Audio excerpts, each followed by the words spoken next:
welcome to my channel and welcome to day 10 of my 25 Days of Craftmas series. Today I'm showing you how to make this lighted Christmas glass block. This glass block turned out so pretty and is so easy to make. I just love the look of the buffalo plaid vinyl. It's just perfect for a Christmas project. Now let's go take a look at the supply list and get started. For this project, you'll need a glass block with a hole. You'll need adhesive vinyl, and I used black and buffalo plaid, transfer tape, a weeding tool and scraper, a fairy light set, Christmas ribbon, a hot glue gun and glue, frosted glass spray paint is optional, and of course, your Cricut, a cutting mat, and the cut file. So grab your supplies and head over to your computer. The first thing we need to do is grab the SVG file we'll be using for this project. You can get it for free on my blog at burtonavenue.com. I keep all the SVG files for the projects I make and share in my free SVG library. These files will work with all kinds of cutting machines and they're free to everyone. Once you're on my site, just go to Free SVG Files and then Free SVG Library. You will need a password to get into the library, and there are instructions on the screen if you need to get one. For this project, we're going to be using the cut file called It's the Most Wonderful Time of the Year, BA2110. To find it, just use your browser search and type in 2110. Once you found the file, go ahead and click on that link, and the files will be downloaded onto your computer. So I'm going to show you how to set up and cut this design in Cricut Design Space. If you're not sure how to unzip and import designs into Cricut Design Space, be sure to check out my step-by-step tutorial. So this is what the design will look like when you first import it onto your Canvas screen. So now we need to resize it so that it will work with our project. To do that, I'm going to create a square that is the same size as my glass block. So I'm going to click on Shapes and then choose Square. And then I'm going to go up here and make sure the padlock is closed and put in the dimensions of my block. And mine is 7.5 inches. I'm also going to click on Arrange and choose Send to Back. And now the design will go in front of that square.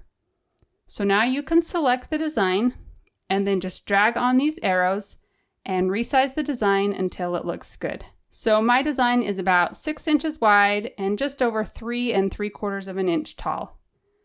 Once you're happy with the size, you can delete the square.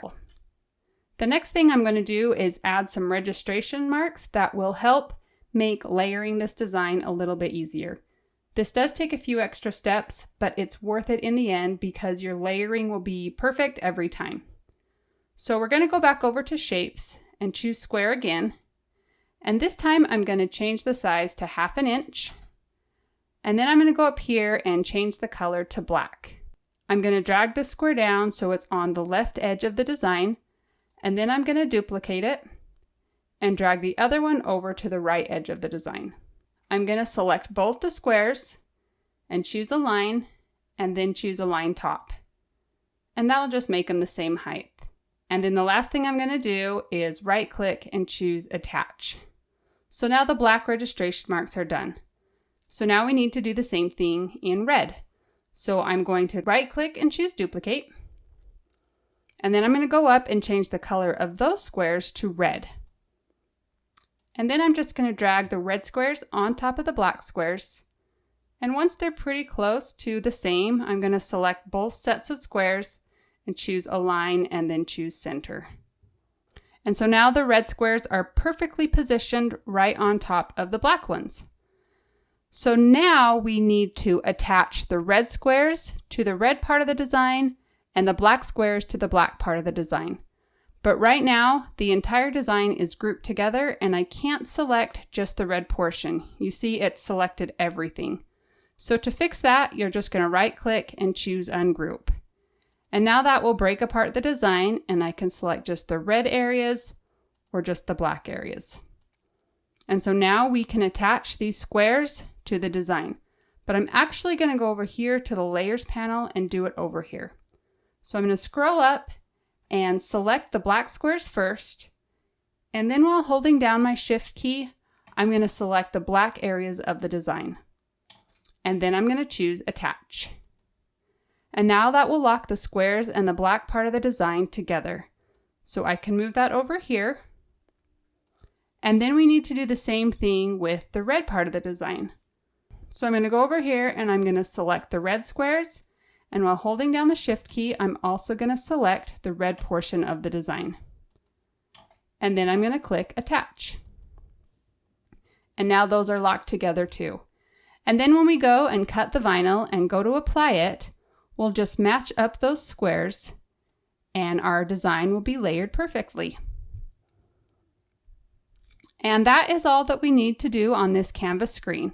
So now we can go click on the green Make It button, and then we'll be taken to this screen. And on this screen, Cricut will divide our design into the 2 different colors. So this first mat we're going to cut in black vinyl, and then the second mat we're going to cut out of a red buffalo check adhesive vinyl. If everything looks good, you can click on the green Continue button. Once Design Space finds your Cricut, you'll be taken to this screen. Make sure that your dial is set to vinyl, and then you can go load your cutting mat. So you're going to place a piece of black vinyl on your cutting mat and smooth it down. Load it into your Cricut by pressing the up and down arrow button. When your Cricut is ready to cut, you'll see the C button light up. Press that and the machine will begin cutting. When everything has been cut, you can press the up and down arrow button again to unload your mat. Remove the black vinyl from your cutting mat and place on a piece of red buffalo check vinyl.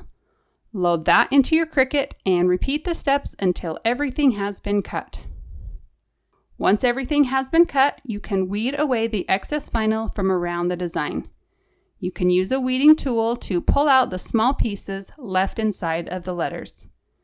Next, cut a piece of transfer tape a little bit larger than your design and place one of the layers on top of it, and it doesn't matter which layer you do. Rub over the design to help the vinyl stick to the transfer tape, and then trim off the excess transfer tape. Flip over your vinyl and pull off the backing. Then replace the backing, but leave the registration marks exposed. Now place the first layer of vinyl over the second layer of vinyl and line up those registration marks. Once you've got those all lined up, you can remove the vinyl backing again and press both layers together using your scraper. Rub over both designs and then you can cut off the registration marks. Next, we're going to apply the vinyl to the glass block. I sprayed my glass block with frosted glass spray paint before I applied the vinyl. This step is totally optional.